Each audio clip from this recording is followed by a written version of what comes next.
domėjausi tapyba, skulptūra, piešiniais visada. Nu, skulptūros mažiau, kadangi nežinojau, kaip čia viską daryti.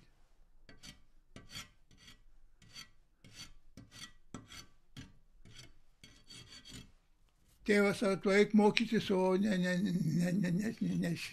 ne balvonus kažkokius lipdyk.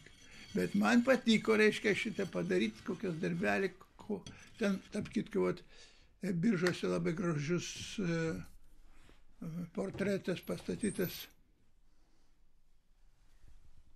Nu ir aš padariau kopiją mažesnį, pastatėjau ant pianino. Kaip tik buvo kūčios. Puošiamės eglutę, tvarkėm ir aš užkabinau už šakos ir čiut nesudaužiau, kadangi buvo ir gipsinė. Tai tėvas, kad man pradėjo barti, kaip tu drįsti savo darbą negerbti, kaip tu gali, suprantat,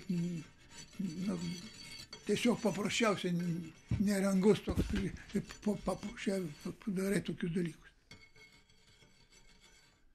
Aš apsidžiaugiau. Aš maniau, kad mane bara už tą balvonų lipdymą. O šį kartą pasirodo tėvas nieko panašaus. Jis vertino šitą darbą.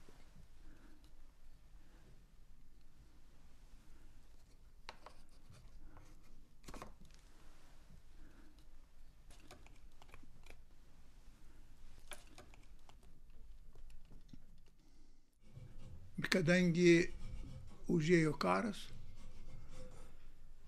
tarpukaris, ten buvo sunkus laikai, tada atsimenu, mes visi gimnazistai dainuodavom, reiškia, Vilnius mūsų, kadangi grąžino mums Vilnių, o mes rusų.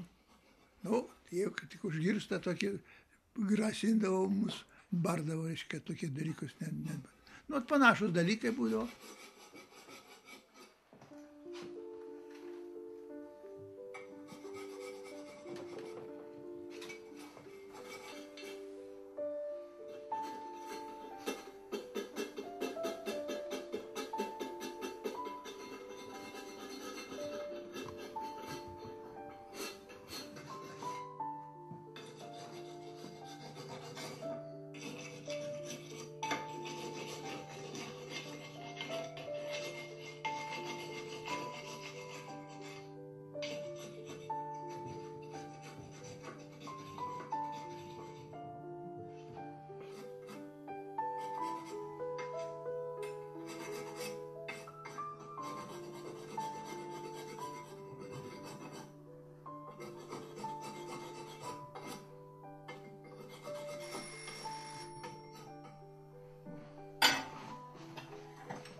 Alio, klausau. A, čia Kostas. Ne. Nu, tai ko čia, nu, jeigu gražus, tai gerai. O. Tai gerai, kada nors nuvažiuosim kartu ir bonką išgersim. Nu, puiku, malonu. Pas mane, reiškia, dabar filmuoja mane. Nieko tokio, užtat ir kalbamės taip su gražiai.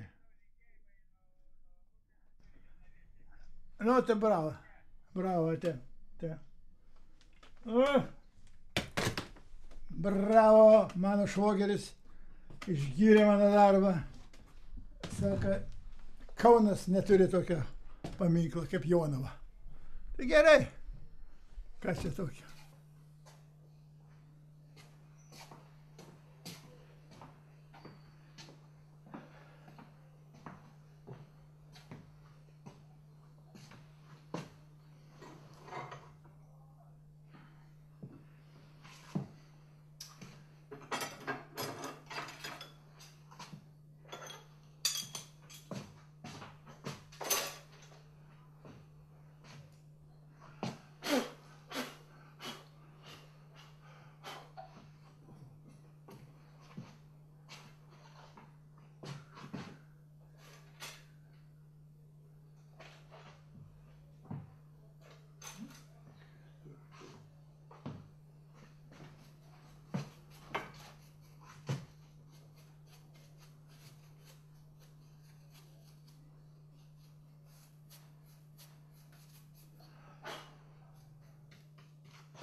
užteks.